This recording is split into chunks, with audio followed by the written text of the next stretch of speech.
what you know, and you are the guy who will decide where to go. With your head full of brains and your shoes full of feet, you're too smart to go down any not-so-good street. The quote that I just read to you was from Dr. Seuss, "Oh, the places you'll go." Dr. Seuss was an interesting man. I know some of his books just because when I would babysit, the kids would want to read one of his many books. But I did not know anything about him besides from his books. So I thought I would tell you a little about him and how he came to be Dr. Seuss through his educational experiences, college career, and post-war writings that became the inspiration of his stories. Dr. Seuss became one of the most memorable and notorious authors despite the many obstacles he faced. In his early adulthood, he attended Dartmouth College, where he became the editor-in-chief of the magazine of the Jack-o'-lantern. His senior year, he got in trouble. Him and some friends got caught drinking gin, and he was sent to the dean, where he was told to resign from the Jack-o'-lantern. Well, he found a way around this. He used the pen name Dr. Seuss. After he graduated, he decided to attend Oxford. He planned on earning a Doctor of Philosophy in English literature, but while he was there, he met Helen Palmer, who later he married, and he left Oxford without a degree. Some difficulties that happened after college was it took him several weeks before the Saturday Evening Post paid him $25 for a turtle cartoon. With his $25, he moved to New York City, where it took another several months before the magazine called Judge bought his turtle cartoon. They then hired him as a staff writer and artist. In the book Oh, the Places He Went, a story about Dr. Seuss by Marianne Witt, it says that the judge started having money problems and lowered his salary and decided to give him checks.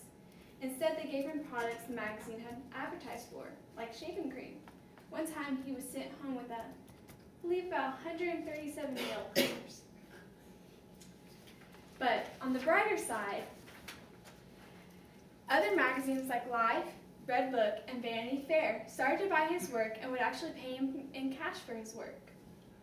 He made a regular cartoon strip called Boys and Betsy, which was about animals, part true and fiction. He got a call from Mr. Cleves, who was the owner of Flit, an insect repellent. He was creating ads for them and was making $12,000 a year. This was good for a couple since it was also during the Great Depression. Later on, he wanted to become an author. When returning home from a trip to Europe on a ship, he made a book called And the Things That I Saw It on Mulberry Street. Now all he needed was an editor. His old friend Marshall McClintock was an old friend of his who just became an editor of books for children at Vanguard Press. In 1937, the book came out and sold for $1. The book sold more than 10,000 copies. Mike called Ted and told him, "Congratulations, you are an author." Well, then World War II came along, and this is where he began to write about political cartoons. One called Dr. Seuss Goes to War, about Hitler and Mussolini, and he was very critical. Another cartoon he wrote was about the Japanese Americans as traitors. He later became the captain and was assigned to work with the movie director Frank Capra to develop instructional films for soldiers. He made other films and won many awards for some of them. During his post-war, he returned to children's books. He moved to La Jolla, California, where he started to make more kids' books. While living there, he came up with Horton Hears a Who, Horton Hatches the Egg, The Cat in the Hat, How the Grinch Stole Christmas, Green Eggs and Ham, and many more. William Ellsworth Spalding called Seuss to come up with a book that would keep kids' attention with 250 words. Kids were having difficulty keeping their attention during classes, so that's why Spalding had asked him to come up with a book. Dr. Seuss quickly used 236 words and came up with The Cat in the Hat. So now you know how and what he did during the post-college publication and how he transitioned from that to becoming a great author in the end. Throughout his experience and the countless obstacles that stood in his way, Dr. Seuss was able to become one of the most notorious children's book authors of our time.